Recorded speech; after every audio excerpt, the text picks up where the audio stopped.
നമസ്കാരം. KCV വാർത്തകളിലേക്ക് സ്വാഗതം. ഞാൻ KR ശശികുമാർ. ആദ്യം പ്രധാന വാർത്തകൾ.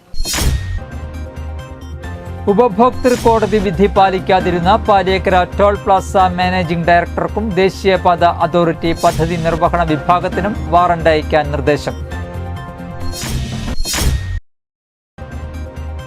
സംസ്ഥാന കായകൽപ്പ പുരസ്കാരവും ആർദ്ര കേരളം പുരസ്കാരത്തിന് തൃശൂർ ജില്ലയിൽ 3ാം സ്ഥാനവും കരസ്ഥമാക്കിയ കൊടകര കുടുംബാരോഗ്യ കേന്ദ്രം ജീവനക്കാരെയും പ്രവർത്തകരെയും കൊടകര മർച്ചന്റ്സ് അസോസിയേഷൻ അനുമോദിച്ചു.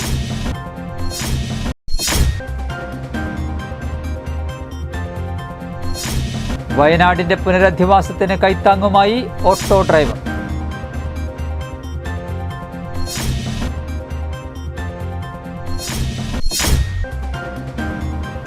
തൃശൂർ തിരുഹൃദയ ലത്തീൻ ദേവാലയത്തിൽ വിശുദ്ധ അന്തോണീസിന്റെ 829ാം ജന്മദിനാഘോഷത്തിലെ താരമായി ജന്മദിന കേക്ക്. വാർത്തകൾ വിശദമായി.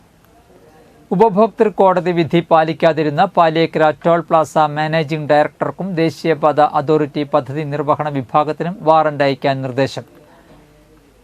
തൃശൂർ സ്വദേശി ജോർജ് തട്ടിൽ സമർപ്പിച്ച ഹർജിയിലാണ് ഗുരുവായൂർ ഇൻഫ്രാസ്ട്രക്ചർ കമ്പനി MDക്കും എറണാകുളത്തെ നാഷണൽ ഹൈവേ അതോറിറ്റി ഓഫ് ഇന്ത്യയുടെ പ്രോജക്ട് ഇംപ്ലിമെന്റേഷൻ യൂണിറ്റിനും വാറണ്ട് അയക്കുവാൻ ഉത്തരവായത്. പണികൾ പൂർത്തിയാക്കാത്ത റോഡിൽ യാത്ര ചെയ്തതിന് ടോൾ കൊടുക്കേണ്ടി വന്നുവെന്നും വിവരങ്ങൾ തെളിയാത്ത രശീതി നൽകിയെന്നും ആരോപിച്ച് ജോർജ് തട്ടിൽ ഫയൽ ചെയ്ത ഹർജിയിൽ 10,000 രൂപ നഷ്ടപരിഹാരം നൽകാനും ആവശ്യമായ വിവരങ്ങൾ അടങ്ങുന്ന തെളിച്ചമുള്ള ബില്ലുകൾ 1 മാസത്തിനുള്ളിൽ നൽകി തുടങ്ങണമെന്നുമായിരുന്നു വിധി. എന്നാൽ വിധി പ്രകാരമുള്ള നഷ്ടപരിഹാര തുക കമ്പനി ഇതുവരെ നൽകിയില്ല. കോടതി പറഞ്ഞ സമയപരിധിക്ക് ശേഷം ടോൾ നൽകി യാത്ര ചെയ്ത ജോർജിന് തെളിച്ചമില്ലാത്ത രശീതി തന്നെയാണ് ലഭിച്ചത്. രശീതി ഹാജരാക്കിയ ജോർജ് നടപടി ആവശ്യപ്പെട്ട് ഹർജി ഫയൽ ചെയ്യുകയായിരുന്നു. ഉപഭോക്തൃ കോടതി വിധി ലംഘിക്കുന്നത് 3 വർഷം വരെ തടവിനും 1 ലക്ഷം രൂപ പിഴയും ഈടാക്കാവുന്ന കുറ്റമാണ്. തൃശൂർ ഉപഭോക്തൃ കോടതി പ്രസിഡന്റ് CT സാബു, അംഗങ്ങളായ S ശ്രീജ, R രാംമോഹൻ എന്നിവർ പോലീസ് മുഖേന വാറന്റ് പുറപ്പെടുവിക്കുകയായിരുന്നു. ഹർജിക്കാരനു വേണ്ടി അഡ്വക്കേറ്റ് AD ബെന്നി ഹാജരായി. സംസ്ഥാന കായകൽപ്പ പുരസ്കാരവും ആർദ്ര കേരളം പുരസ്കാരത്തിന് തൃശൂർ ജില്ലയിൽ 3ാം സ്ഥാനവും കരസ്ഥമാക്കിയ കൊടകര കുടുംബാരോഗ്യ കേന്ദ്രം ജീവനക്കാരെയും പ്രവർത്തകരെയും കൊടകര മർച്ചന്റ്സ് അസോസിയേഷൻ അനുമോദിച്ചു. കുടുംബാരോഗ്യ കേന്ദ്രത്തിൽ നടന്ന ചടങ്ങിൽ merchants association president Shaji Kaliyankara, secretary Babu George, treasurer Joshy Nedumbakkaran, ഭാരവാഹികളായ രമേശ്, ജോസഫ് പെരുമ്പിള്ളി, ഡേവിസ് എന്നിവർ പ്രസംഗിച്ചു. ഡോക്ടർ കവിത മറുപടി പ്രസംഗം നടത്തി.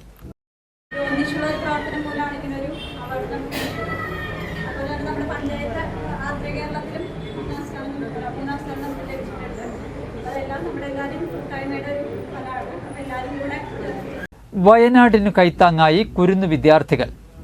Kodakara Pulipparakkunnu government welfare LP സ്കൂളിലെ വിദ്യാർത്ഥികളാണ് മുഖ്യമന്ത്രിയുടെ ദുരിതാശ്വാസ നിധിയിലേക്ക് സംഭാവന നൽകിയത്. സ്കൂളിൽ വെച്ച് നടത്തിയ ചടങ്ങിൽ കൊടകര ഗ്രാമപഞ്ചായത്ത് പ്രസിഡന്റ് അമ്പിളി സോമൻ തുക ഏറ്റുവാങ്ങി. പ്രധാനാധ്യാപകൻ R ശ്രീകുമാർ, മറ്റ് അധ്യാപകർ, രക്ഷിതാക്കൾ, വിദ്യാർത്ഥികൾ തുടങ്ങിയവർ സന്നിഹിതരായിരുന്നു. അവരെ തയ്യാറാക്കിയ നമ്മുടെ പ്രിയപ്പെട്ട HM ശ്രീകുമാർ മാഷ്, PTA അംഗങ്ങൾ, മറ്റ് അധ്യാപകർ, രക്ഷിതാക്കൾ എല്ലാവരെയും ഹൃദയം നിറഞ്ഞ ഭാഷയിൽ അഭിനന്ദിച്ചുകൊണ്ട് ഞാനിത് സ്നേഹപൂർവ്വം ഏറ്റുവാങ്ങുന്നതായിട്ടാണ്. വയനാടിന്റെ പുനരധിവാസത്തിന് കൈത്താങ്ങുമായി ഓട്ടോ ഡ്രൈവർ.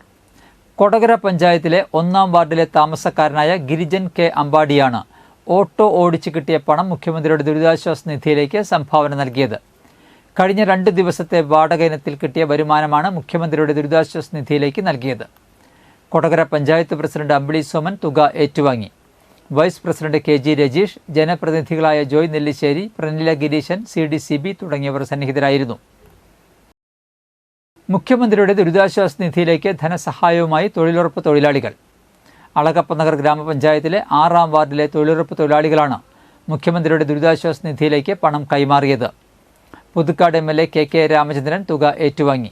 പഞ്ചായത്ത് അംഗം ശൈലജ നാരായണൻ തുടങ്ങിയവർ സന്നിഹിതരായിരുന്നു.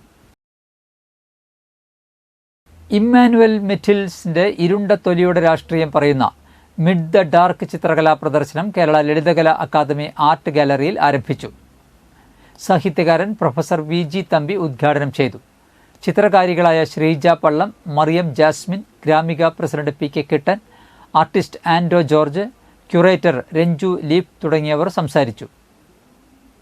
ബഹുഭാഷാ കവിയും ചിത്രകാരിയുമായ കുഴിക്കാട്ടുശ്ശേരി നിവാസി എമ്മയുടെ മിഡ് ദ ഡാർക്ക് എന്ന ശീർഷകത്തിലുള്ള പരമ്പരയിലെ 25 ചിത്രങ്ങളുടെ ആദ്യ പ്രദർശനമാണിത്. 17 വരെ പ്രദർശനം തുടരും. ഒരു കൾച്ചറൽ ആക്ടിവിസ്റ്റ് ആണ്. ശരിക്കും ഒരു ആക്ടിവിസമാണിത്. ഒരു കലാകാരിയുടെ ആക്ടിവിസം എങ്ങനെയാണ് നടക്കുക? അവളെ ഏറ്റവും കൂടുതലായിട്ട് അവളെ വേദനിപ്പിക്കുകയും അവളെ സങ്കടപ്പെടുത്തുകയും അവൾക്ക് രോഷം ഉണ്ടാക്കുകയും ചെയ്യുന്ന കാര്യങ്ങളോടുള്ള അവളുടെ പ്രതികരണങ്ങൾ അതിനൊരു രൂപം കൊടുക്കുകയാണ്. വിശുദ്ധ അന്തോണീസിന്റെ 829-ാം ജന്മദിന ചാരിറ്റി തിരുനാളിൽ 829 കിലോ തൂക്കവും 101 അടി നീളവുമുള്ള പുണ്യാളന്റെ ജന്മദിന കേക്കാണ് താരം. ചാലക്കുടി ഓറഞ്ച് ബേക്കറിയുടെ നേതൃത്വത്തിലാണ് ഇത്തവണ കേക്ക് നിർമ്മാണം നടന്നത്. കേക്കിൽ ഉടനീളം വളരെ മനോഹരമായ ചിത്രപ്പണികളും പുണ്യാളന്റെ വിവിധ തരത്തിലുള്ള ചിത്രങ്ങളും ആലേഖനം ചെയ്താണ് കേക്ക് നിർമ്മാണം പൂർത്തീകരിച്ചിട്ടുള്ളത്. കഴിഞ്ഞ ദിവസം രാവിലെ ആരംഭിച്ച കേക്ക് നിർമ്മാണം അർദ്ധരാത്രിയോടെയാണ് അവസാനിച്ചത്. തിരുനാൾ ദിനമായ ചൊവ്വാഴ്ച രാത്രി തിരുനാൾ കുർബാനയ്ക്കു ശേഷം കേക്ക് മുറിച്ച് വിശ്വാസികൾക്ക് വിതരണം ചെയ്യും. മാള അഷ്ടമിച്ചിറയിൽ വനിതാ ദന്ത ഡോക്ടറെ തെരുവ് നായ്ക്കൾ ആക്രമിച്ചു. അഷ്ടമിച്ചിറ സ്വദേശിയായ ഡോക്ടർ പാർവതി ശ്രീജിത്താണ് തെരുവ് നായകളുടെ ക്രൂരമായ ആക്രമണത്തിന് ഇരയായത്. കഴിഞ്ഞ ദിവസം ഉച്ചയ്ക്ക് ക്ലിനിക്കിൽ നിന്നും ഇന്ത്യൻ ഓയിൽ പമ്പിന്റെ പുറകുവശത്തുള്ള തന്റെ വീട്ടിലേക്ക് ഭക്ഷണം കഴിക്കാൻ വരുന്ന സമയത്താണ് നായ്ക്കൾ കൂട്ടം ചേർന്ന് പാർവതിയെ ആക്രമിച്ചത്. നായ്ക്കൾ വരുന്നത് കണ്ട് ഭയന്ന പാർവതി പുറകോട്ട് വീഴുകയായിരുന്നു.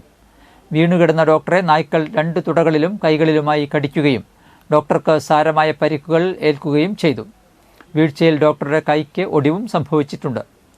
പമ്പിലെ ജീവനക്കാരാണ് ഡോക്ടറെ രക്ഷപ്പെടുത്തിയത്. തെരുവുനായ ആക്രമണം നിയന്ത്രിക്കാൻ സർക്കാർ അടിയന്തരമായി എന്തെങ്കിലും ചെയ്യണമെന്നും തന്റെ സ്ഥാനത്ത് വല്ല സ്കൂൾ കുട്ടികളും ആയിരുന്നെങ്കിൽ മരണം വരെ സംഭവിച്ചേനെയെന്നും ഡോക്ടർ പറഞ്ഞു.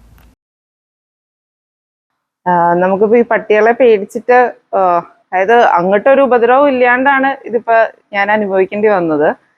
അപ്പോൾ ഈ പട്ടികളെ പേടിച്ചിട്ട് കുഞ്ഞുങ്ങളെ പോലും സ്കൂള് വിട്ട് വരുന്ന വഴിയാണ്. ചെറിയ കുട്ടികളെയൊക്കെ അത് ബാക്കി വെക്കില്ല എന്നുള്ളത് ഉറപ്പാണ്. അപ്പം പ്രൊവക്കേഷൻ ഇല്ലാണ്ട് വന്ന് അറ്റാക്ക് ചെയ്തുകൊണ്ട് തന്നെ ആരെയും അറ്റാക്ക് ചെയ്യാം. ഇനിയും ഇത് ഫെർദർ ആൾക്കാരെ ബൈറ്റ് ചെയ്യുന്നു തന്നെയാണ് തോന്നണത്. പട്ടിക്ക് ഒരു പേടിയില്ലാണ്ട് നേരെ വന്ന് അറ്റാക്ക് ചെയ്യുക. ആൾക്കാർക്കാണ് പേടി. അപ്പം സ്ഥിരമായിട്ട് ഈ റോഡിൽ ഉണ്ട് ഇത്. അതായത് രാവിലെയൊക്കെ അങ്ങോട്ടും ഇങ്ങോട്ടും എല്ലാം നടക്കുന്ന കാണുന്നുണ്ട്. പേടിച്ചിട്ടാണ് പുറത്തിറങ്ങുന്നത് തന്നെ. അപ്പോൾ ഇനിയിപ്പോൾ ഒരു വണ്ടി ഇല്ലാത്ത ഒരാളാണ് എന്ത് ചെയ്യും? കാറുള്ളവർക്ക് കാറിൽ യാത്ര ചെയ്യാം, തിരിച്ച് വീടെത്താം. വണ്ടി ഇല്ലാത്ത ഒരാൾക്ക് ഇത് പേടിച്ച് പുറത്തിറങ്ങേണ്ട ഒരു അവസ്ഥയാണ്. എപ്പോൾ വേണേ ബൈറ്റ് ചെയ്യാം. അപ്പോൾ പേടിച്ചിട്ട് പുറത്തിറങ്ങാൻ വർക്ക് ചെയ്യാൻ പോലും പോകാൻ ഭയമാണ്. കുട്ടികളെ സ്കൂളിൽ വിടാനും പേടിയാണ്. ചാലക്കുടി സിവിൽ സപ്ലൈസ് ഓഫീസിലേക്ക് സംയുക്ത തൊഴിലാളികളുടെ നേതൃത്വത്തിൽ പ്രതിഷേധ മാർച്ചും ധർണയും നടത്തി. കഴിഞ്ഞ 3 മാസമായി എഫ്സിയുടെ ഷെഡിൽ നിന്നും മൊത്ത വിതരണക്കാരുടെ ഗോഡൌണുകളിലേക്ക് ചരക്കുകൾ കൊണ്ടുപോയി കൊണ്ടിരിക്കുന്ന ലോറി ഉടമകൾക്കും തൊഴിലാളികൾക്കുമായി 12 ലക്ഷത്തോളം രൂപ കുടിശ്ശികയാണ്. ഈ തുക എത്രയും വേഗം നൽകണമെന്നാവശ്യപ്പെട്ട് BMS CITU യൂണിയനുകളുടെ നേതൃത്വത്തിൽ നടത്തിയ മാർച്ചും ധർണയും CITU area president KP Thomas ഉദ്ഘാടനം ചെയ്തു. ഇന്ധനവില വർധനയും മറ്റും ഉണ്ടായിട്ടും കഴിഞ്ഞ 5 വർഷം മുൻപുള്ള കരാർ പ്രകാരമുള്ള വാടകയാണ് നൽകുന്നത്. ആ വാടകയാണ് കഴിഞ്ഞ 3 മാസമായി ലഭിക്കാത്ത അവസ്ഥ. വാടക വർദ്ധിപ്പിക്കണമെന്നും കുടിശ്ശിക നൽകണമെന്നും ആവശ്യപ്പെട്ടും നോട്ടീസ് നൽകിയിട്ടും ഒരു നടപടിയും ഇല്ലെന്ന് യൂണിയൻ നേതാക്കൾ ആരോപിച്ചു. ചാലക്കുടി, മുകുന്ദപുരം, കൊടുങ്ങല്ലൂർ താലൂക്കുകളിലേക്കാണ് ഇവിടെ നിന്ന് റേഷൻ സാധനങ്ങൾ കൊണ്ടുപോയി കൊണ്ടിരിക്കുന്ന 66 ലോറികൾക്കാണ് കുടിശ്ശിക നൽകുവാനുള്ളത്. FCI പരിസരത്തു നിന്നും ആരംഭിച്ച പ്രതിഷേധ മാർച്ച് സിവിൽ സപ്ലൈസ് ഓഫീസിന് മുൻപിൽ സമാപിച്ചു. BMS മേഖലാ വൈസ് പ്രസിഡന്റ് CT ബെന്നി അധ്യക്ഷത വഹിച്ചു. BMS ജില്ലാ ഉപാധ്യക്ഷൻ MS സുനിൽ, മേഖലാ secretary CR Jinu, CITU motor തൊഴിലാളി യൂണിയൻ ജില്ലാ കമ്മിറ്റി അംഗം KO Thomas, Joshi Mattathil, MT Naijo തുടങ്ങിയവർ സംസാരിച്ചു. ഇത്തരത്തിലുള്ള ഒരു പരിപാടി ഇവിടെ സംഘടിപ്പിച്ചതിന്റെ ഉദ്ദേശ ലക്ഷ്യങ്ങളെ പറ്റി അധ്യക്ഷനും സ്വാഗത പ്രാസംഗികനും ഉദ്ഘാടകനും നിങ്ങളുടെ മുൻപിൽ വളരെ വിശദമായി തന്നെ പറഞ്ഞു. നടക്കാൻ പോകുന്ന ഒരു സമരത്തിന്റെ മുന്നോടിയായിട്ടാണ് ഒരു പ്രതിഷേധ ധർണ എന്ന നിലയിൽ നടത്തുന്നത്. ഇത് ഒരു പുതിയ അവകാശത്തിന് വേണ്ടിയോ ഒരു പുതിയ ആനുകൂല്യത്തിന് വേണ്ടിയിട്ടുള്ള സമരമല്ല. മറിച്ച് തങ്ങൾ ഇത്ര നാൾ ജോലി ചെയ്ത് ആ ജോലി ചെയ്ത കൂലി കിട്ടാൻ വേണ്ടിയിട്ടാണ് ഇത്തരത്തിലുള്ള ഒരു പരിപാടികൾ സംഘടിപ്പിക്കുന്നതിലേക്ക് തൊഴിലാളികളെ ക്ഷണിക്കുക. അപ്പൊ ആദ്യ കടമ്പ തൊഴിലാളികളുടെ ആനുകൂല്യങ്ങളും മറ്റും അവകാശപ്പെട്ട അവകാശങ്ങളും കാര്യങ്ങളൊക്കെ തന്നെ അത് കൃത്യമായിട്ട് നേടിക്കൊടുക്കാന്നുള്ളതാണ്. അതിന് കഴിഞ്ഞില്ലെങ്കിൽ പിന്നെ ഒരു ട്രേഡ് യൂണിയൻ എന്നുള്ള നിലയിൽ മുന്നോട്ട് പോകാനായിട്ട് കഴിയില്ല. അപ്പോൾ ആ രീതിയിലേക്ക് ഞങ്ങൾ ഈ സൂചന പണിമുടക്ക് വിട്ട് നാളെ Chalakudy Carmel higher secondary school golden jubilee ആഘോഷങ്ങളുടെ ഉദ്ഘാടനം ചാലക്കുടി MP ബെന്നി ബെഹനാൻ നിർവഹിച്ചു. വയനാട് ദുരന്തത്തിന്റെ പശ്ചാത്തലത്തിൽ ആഘോഷങ്ങൾ വളരെ ലളിതമായിട്ടാണ് സംഘടിപ്പിച്ചത്. ഉദ്ഘാടന ആഘോഷങ്ങൾക്കായി മാറ്റിവെച്ച തുകയുടെ ഒരു ഭാഗവും കുട്ടികൾ ശേഖരിച്ച തുകയും ചേർത്ത് 3,94,107 രൂപ മുഖ്യമന്ത്രിയുടെ ദുരിതാശ്വാസ നിധിയിലേക്ക് നൽകി. ജൂബിലി വർഷ പരിപാടികളുടെ ഭാഗമായി നടപ്പിലാക്കുന്ന കാരുണ്യ സ്പർശം പദ്ധതിയിലൂടെ സ്കൂളിലെ കുട്ടികളും മാതാപിതാക്കളും അഭ്യുദയകാംക്ഷികളും അധ്യാപക അനധ്യാപകരും ചേർന്ന് സ്കൂളിലെ തന്നെ അനധ്യാപികയ്ക്ക് നിർമ്മിച്ചു നൽകുന്ന സ്നേഹഭവനത്തിന്റെ താക്കോൽദാന കർമ്മം ബഹുമാനപ്പെട്ട MP ബെന്നി ബെഹനാൻ നിർവഹിച്ചു. കൂടാതെ 50-ാം വർഷത്തിൽ 50 ഡയാലിസിസ് രോഗികൾക്കുള്ള ചികിത്സാ സഹായത്തിനുള്ള തുക സെന്റ് ജെയിംസ് ആശുപത്രി ഡയറക്ടർ റവറന്റ് ഫാദർ ആന്റോ ആലപ്പാടിന് ചാലക്കുടി MLA സനീഷ് കുമാർ ജോസഫ് കൈമാറി. School manager reverend father Anoop Puthussery CMIയുടെ അധ്യക്ഷതയിൽ ചേർന്ന യോഗത്തിൽ principal reverend father Jose Thanikkal CMI സ്വാഗതം പറഞ്ഞു. ചാലക്കുടി MLA സനീഷ് കുമാർ ജോസഫ് മുഖ്യപ്രഭാഷണം നടത്തി. Devamatha province educational councillor reverend father Santhosh Mundanmani CMI അനുഗ്രഹ പ്രഭാഷണവും Chalakudy municipal chairman Aby George, Carmel academy principal reverend father Yesudas Chungath CMI, municipal പ്രതിപക്ഷ നേതാവ് CS Suresh, ward councillor Bindu Sasikumar, PTWA president advocate KS Sugathan, staff secretary Shaji NJ, school leader master Tarun P എന്നിവർ സംസാരിച്ചു.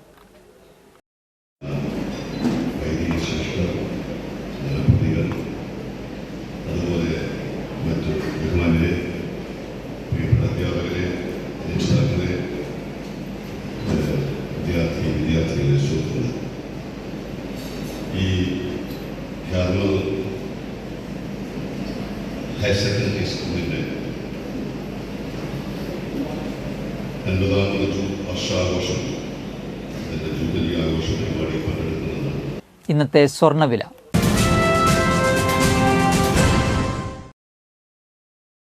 സ്വർണം ഗ്രാമിന് 6,565 രൂപ, പവന് 52,520 രൂപ.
പന്തല്ലുക്കാരൻ ജ്വല്ലറി, കൊടകര. പാരമ്പര്യത്തിന്റെയും വിശ്വസ്തതയുടെയും പവനൊരുക്കുന്ന സ്വർണ്ണം. പ്രധാന വാർത്തകൾ ഒരിക്കൽ കൂടി. ഉപഭോക്തൃ കോടതി വിധി പാലിക്കാതിരുന്ന പാലിയേക്കര ടോൾ പ്ലാസ മാനേജിംഗ് ഡയറക്ടർക്കും ദേശീയപാത അതോറിറ്റി പദ്ധതി നിർവഹണ വിഭാഗത്തിനും വാറണ്ട് അയക്കാൻ നിർദ്ദേശം. സംസ്ഥാന കായകൽപ്പ പുരസ്കാരവും ആർദ്ര കേരളം പുരസ്കാരത്തിന് തൃശൂർ ജില്ലയിൽ 3ാം സ്ഥാനവും കരസ്ഥമാക്കിയ കൊടകര കുടുംബാരോഗ്യ കേന്ദ്രം ജീവനക്കാരെയും പ്രവർത്തകരെയും കൊടകര മർച്ചന്റ്സ് അസോസിയേഷൻ അനുമോദിച്ചു.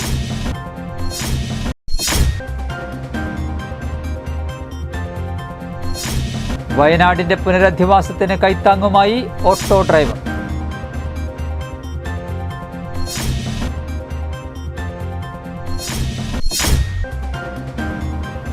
തൃശൂർ തിരുഹൃദയ ലത്തീൻ ദേവാലയത്തിൽ വിശുദ്ധ അന്തോണീസിന്റെ 829-ാം ജന്മദിനാഘോഷത്തിലെ താരമായി ജന്മദിന കേക്ക്.